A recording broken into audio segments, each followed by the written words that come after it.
Okay. Sure. That's a great illustration of a service where a customer may want to define their own sort of model driving it. Right. So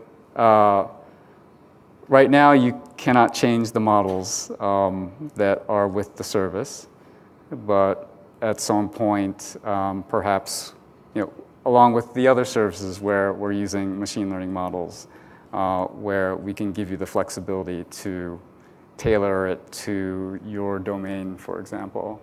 But we can take it offline as far as, if you want to talk about the specifics of the personality traits or personality insights models. So concept insights, again, leveraging the concept graph and finding or surfacing linkages amongst documents, both explicitly and implicitly. You can imagine a law firm that would want to take a case, feed it into the service, and discover other cases that they might not have with just a traditional search.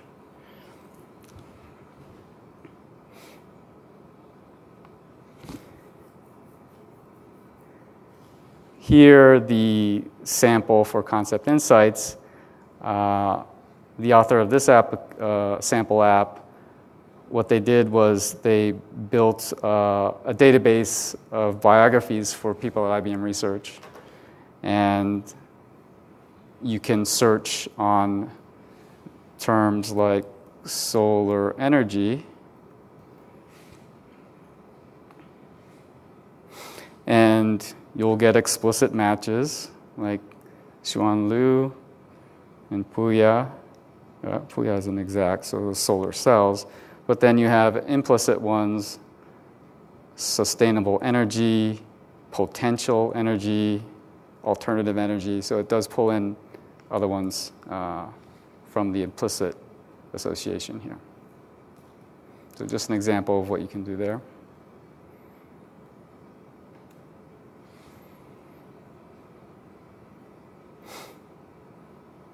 Okay, concept expansion and mapping euphemisms or colloquial terms to more understandable terms. Here the example, I can start out with the concept of drugs and then seed some terms such as Claritin, Allegra, and then get back an expansion of Zyrtec, Flonase, et cetera, so that you could build up a dictionary of words and then substitute based on the target audience changing.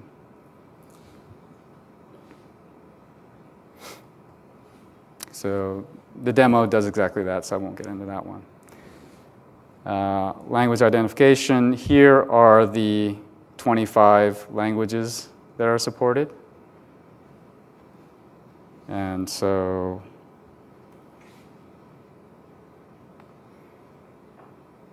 I can kick off. Je suis japonais. So I am Japanese in French, so it should say that it is French. Right? So just an example there.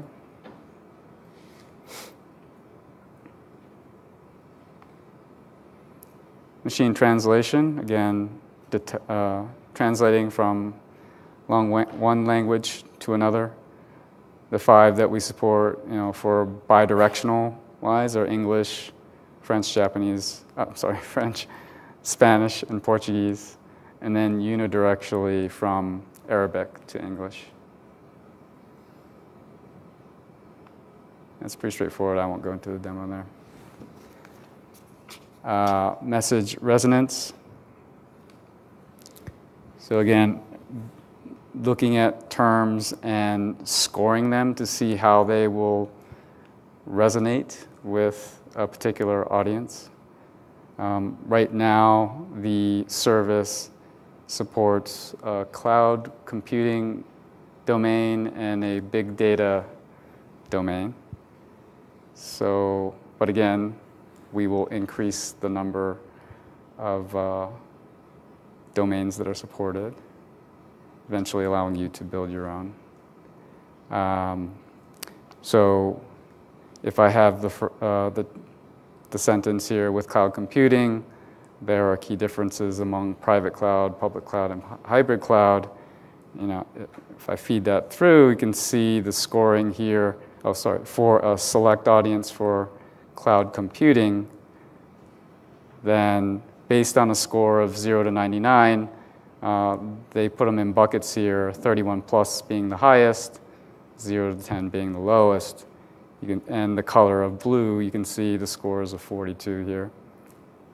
For the cloud computing, 31. But if I put the phrase that defines cumulus cloud in here and target that same audience, that term cloud is going to be lower based on the context of what's in the text here.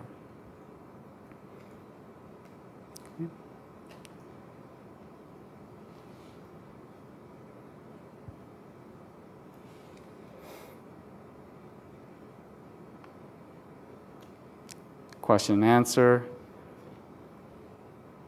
And here we have healthcare and travel.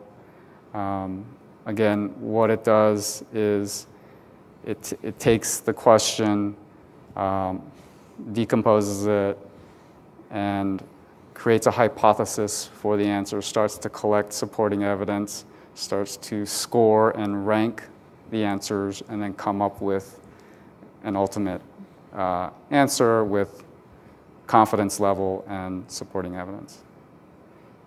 So what we have here actually is a sample that combines both Q&A, question and answer, plus text-to-speech. And so let me increase the volume here.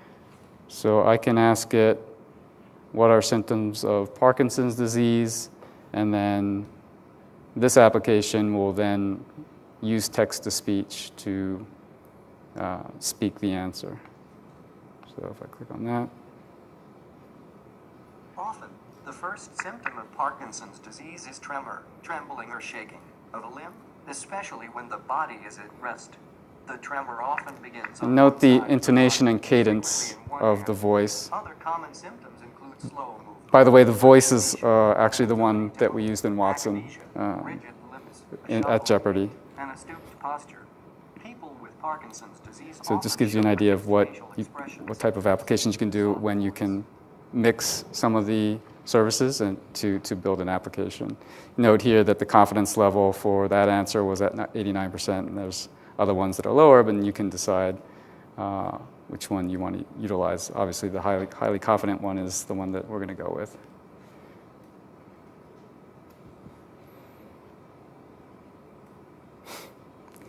Relationship extraction, again, pulling out entities and relationships among the entities based on statistical modeling. In this particular example, oops, go back.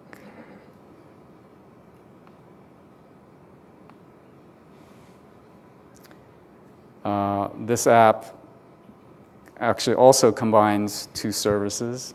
It goes off and takes various news feeds every hour and puts that into the relationship extraction service and pulls out entities, people entities, and then starts to score them based on how often their name appears in those articles. And then that's fed into, the scoring is fed into visualization rendering to show, the bigger the name that appears here, the higher the score. And so you can see here, Benjamin Netanyahu. If I click on that, then you'll see the articles, of course, with the election that they had yesterday.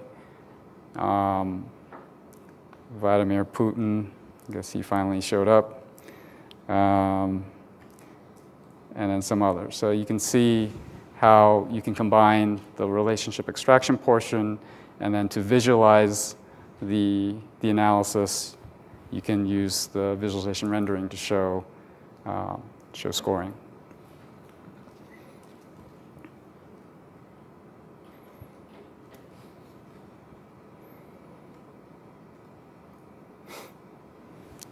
Speech to text. What we're doing here is taking the speech in chunks and actually stringing them to the back end. So for low latency as far as that's concerned. You saw some of this in today's keynote speech. So we'll skip the demo on that. Text-to-speech, we can support going to English speech and Spanish speech. And we saw some of this with the demo for the Q&A combined with the text-to-speech.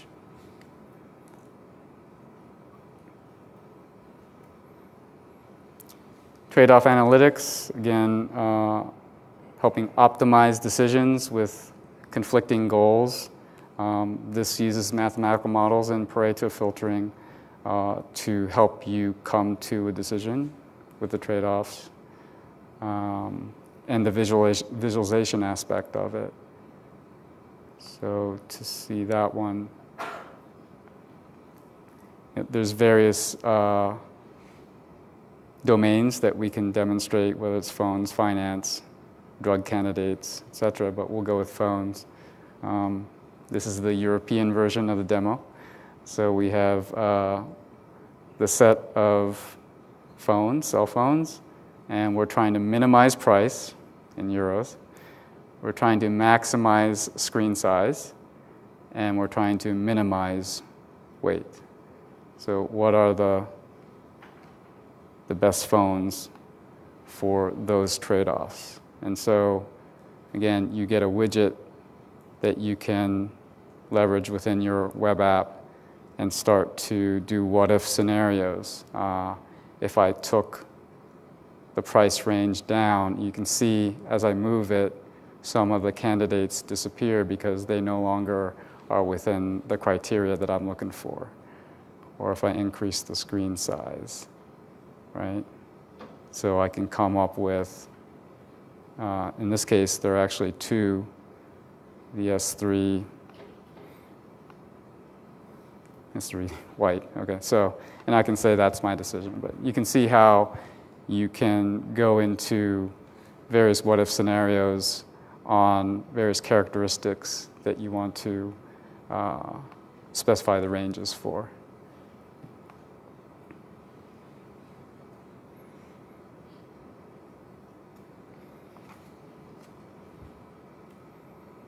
Okay, visual recognition takes the images and, again, using machine learning models, identifies objects, settings, etc., to narrow down what that image is.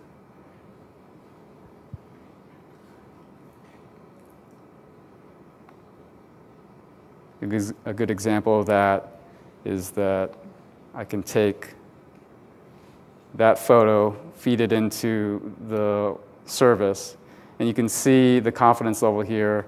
You know, is it an appliance? Is it an object? Okay, it's a person. You see the confidence level going up. It's a face, it's human, it's a baby. Okay, so different models used for different domains.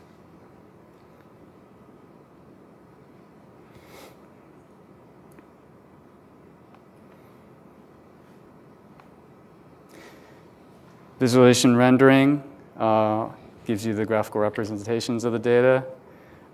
We saw that with the people in the news one with the bigger names to indicate bigger score. This component gives you other widgets to help you visualize data. This is a bird's eye view one for network here. and you have a lot more other choices. The chord graph to show, I think this one is trade amongst different countries, and I can click on Asia to see how much trade is going to North America or countries within Asia itself. So just another way to, different ways with this tool to visualize the data.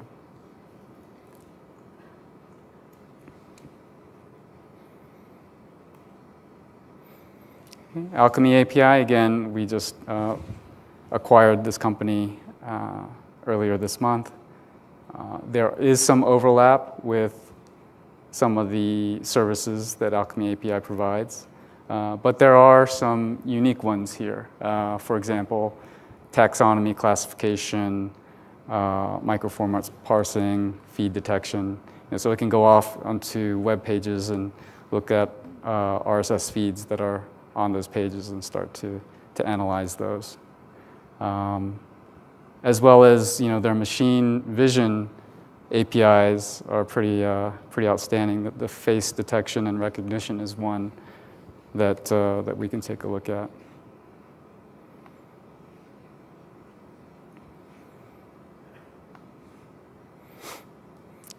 So, for example,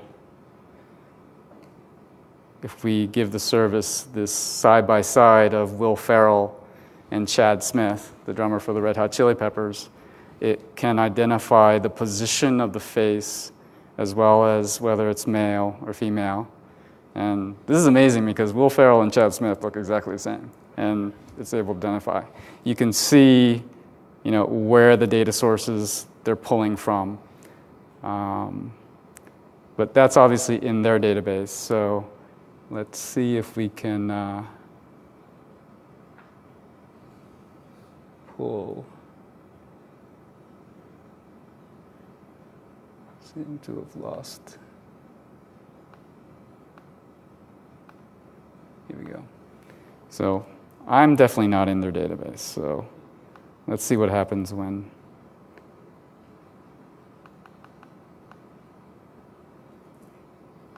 I put my image in there.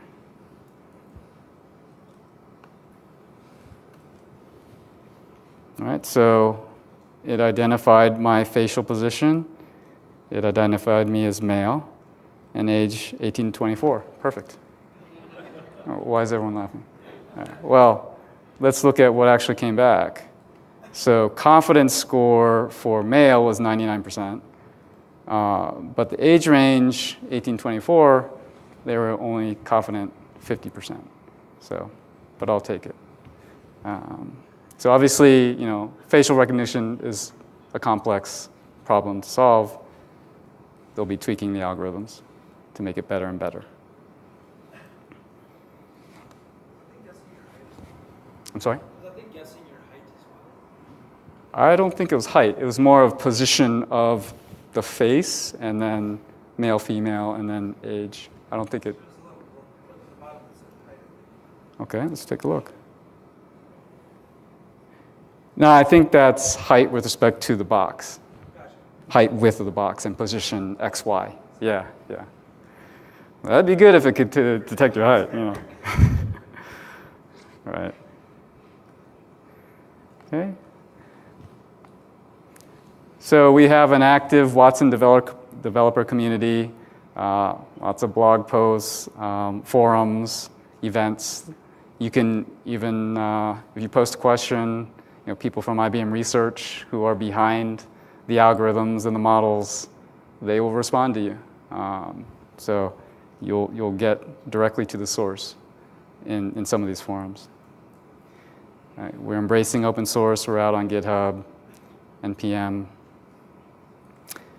And we're hiring. IBM is devoting a lot of resource to Watson. And as I said, IBM can't build all the cognitive apps alone. We're enabling everyone in the world to come up with the cool apps. And again, we're working directly with IBM Research, so you will not be bored working with them. They're a different breed, trust me, but they are great people to work with. Okay, so get onto our cloud and build the next cognitive killer app. That's all I had. Any? Thanks. Questions? Yes. So, sounds like you've already done these hackathons. Yes. Has there been anything that has stood out at these hackathons? There have been, comments as far as better documenting requests and responses. I mean, so Swagger tells you, okay, put in this particular input or you'll get this output. But I think some of the comments have been, because they're actually, coding to the API, they want more descriptive information as to, how does this input, number one, tie into the models or the algorithms behind the scenes and to affect the answer coming back. So some of it is that. Some of it is, of course, I want to, build my own corpus. I don't want to do healthcare or travel. I want to do this, right? And so coming soon, you will be able to either pick a different domain or build, start to ingest documents and build your own corpora. But we're working on it. Yeah. Yes? Flip side of that, have you seen anything cool built with it yet? Anything that really stuck out? Because these demos are kind of cool. Yeah. I mean, the demos were both, IBM developers and others. There was one that I didn't show, that, let me see if I can find it, with trade-off analytics that came out of a hackathon. This one, Hedge, my Blue Mix.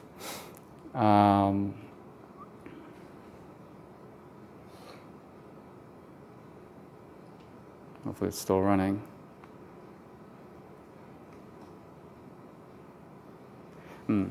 Well, what it did was, you can see is SF Life. What it did was it allowed you to trade off various climate conditions in the San Francisco area, neighborhood characteristics, and you could tweak it so that it would then update with Google Maps the area that you perhaps would want to live in. So again, there are different types of apps that are being developed in these hackathons, and I haven't been to all of them, but we do see a number of them that are pretty cool, and that's the beauty of participating in the hackathons, because you get people from disparate backgrounds and just coming up with something that IBM perhaps would not have thought of, right? So, and we're trying to get a gallery, an application gallery together so that you can start to view these. Jeff, you had a comment? A hackathon at Tufts near here, and the subject of the hackathon was medical education. And someone with, I'm not sure where their demo ended up, but they were putting together WASP technology, and it was kind of, it was a very cool use case. They were using speech to text to record a lecture, like you go to a med school lecture, speech to text to record the lecture, and then they were using relationship extraction to sort of extract interesting concepts and words out of the lecture.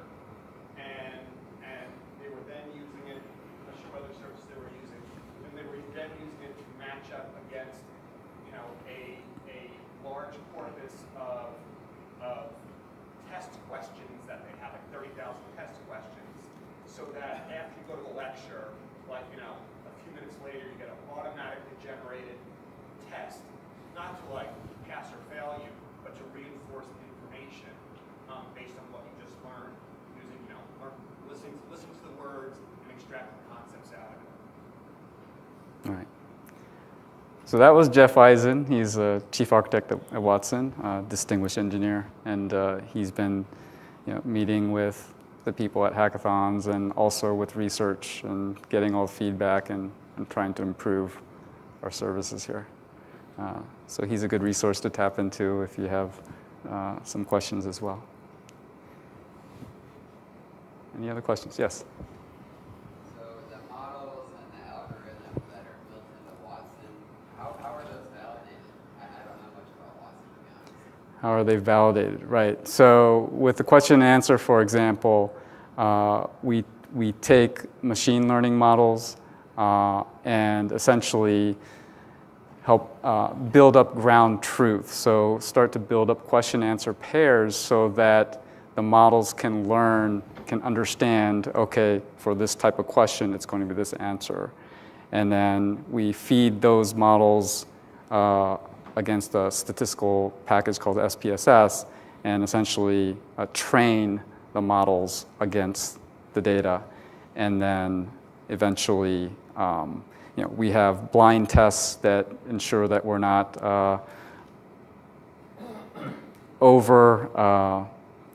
over-engineering it for the algorithm for the specific data set. We want to be able to make sure that blind questions come in and the answers are in line with what we expect.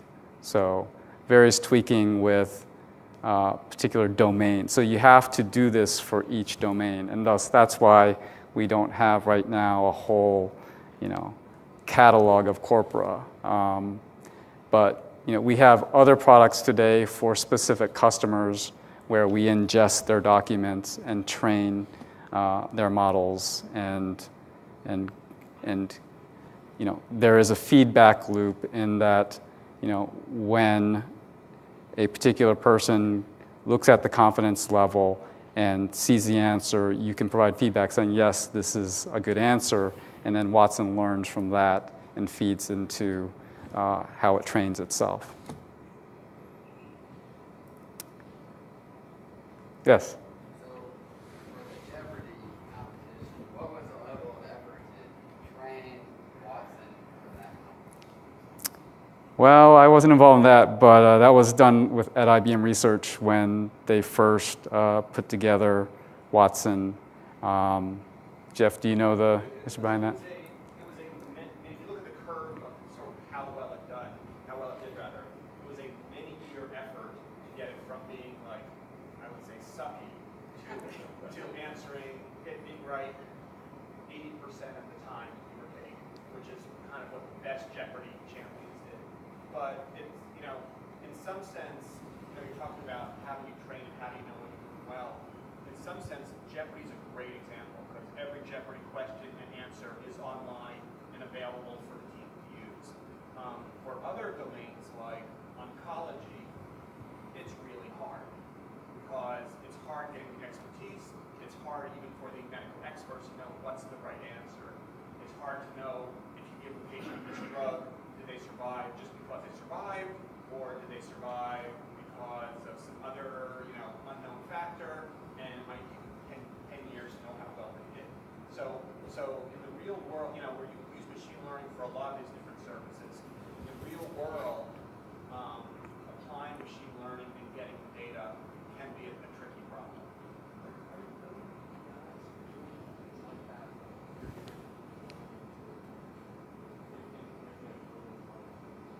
We are. I mean, what's out in the developer cloud today? For the most part, it's a baby. It's just been out a few months. What's out there today, for the most part, is fixed corpora CAM models.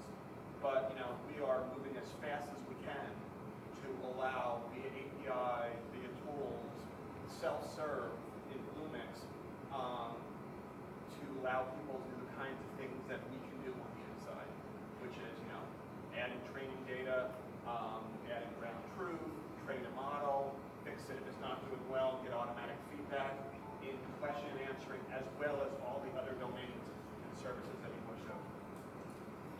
Right. So that is the biggest feedback. I want to roll my own self-service. And we are paying attention. So. And just one thing I just want to add that you sort of mentioned what you didn't really mention. All these things are on Bluemix. An important note is to start playing with them on Bluemix, go to bluemix.net. 30 days free. No credit card necessary, no nothing. 30 days, just go there, play with it, have fun, to your heart's content. Both Watson stuff and other services. Jeff is in sales too, by the way. Question? So, I can see like companies using this to get a lot of rich data analysis done. But are there any companies that are thinking about using Watson to actually build a company model around it, or is that something that helping companies do? Well, definitely, as I showed in the Bluemix dashboard, we are showing third-party services. So the one, did I mention Cognitive Scale is another company that is both leveraging Watson services and providing theirs in the dashboard. So you can actually build with them. So there are other companies like Alchemy API, but then we just acquired them. So there are others in the space, but we try to stay ahead, especially with what we do with Watson. I don't mean in the space competing. I mean actually building a company on what Watson provides. Building a company on Watson provides. Yes. So.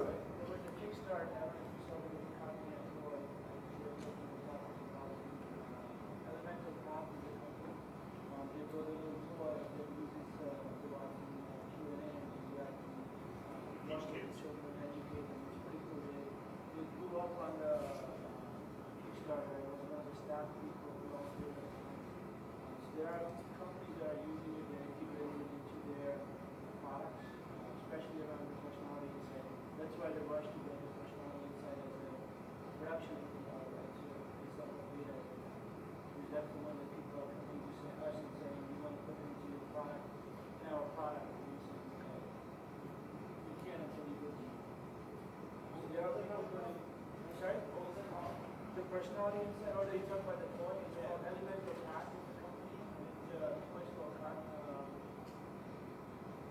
Elemental path, if you search for that, you'll find it.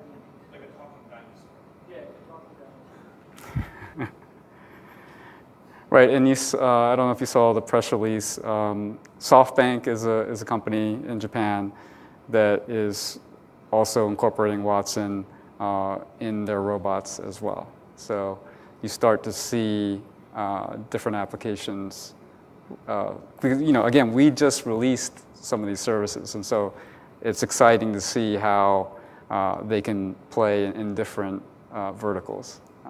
So it's just, we're just as Jeff said, we're at the baby stage now, and it's just going to take off. And so we look forward to seeing the various apps, including the dating app that this guy's going to write over here.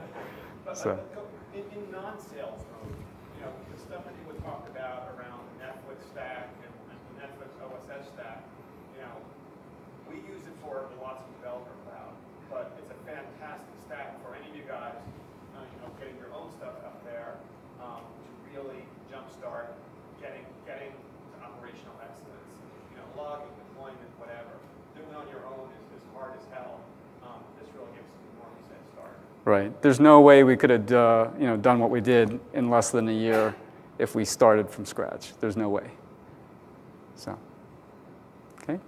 Their stack is battle tested. Right. So this is the same code that they're running. Their production environment is what's on the It really is when they're trying to be as open as they can to at least test it out in their environment. So anybody who wants to start, especially if you are new to the microservices area, that's a perfect place to start. That's Arup Pandya. He's a senior technical staff member with the Watson team, so another great resource to tap in as well. Any other questions? Okay. I just have one thing, if you guys are looking for what we love about API, on the job posting board, there is a link. You guys can go and apply for that, and my card there if you want to look for measurements. Yep, Arup wants to fill this particular one right here, the Web Watson Cloud Developer one. So, but there's other ones as well, so feel free to check it out. Okay. So lastly, enjoy your stay in Titletown. Thank you.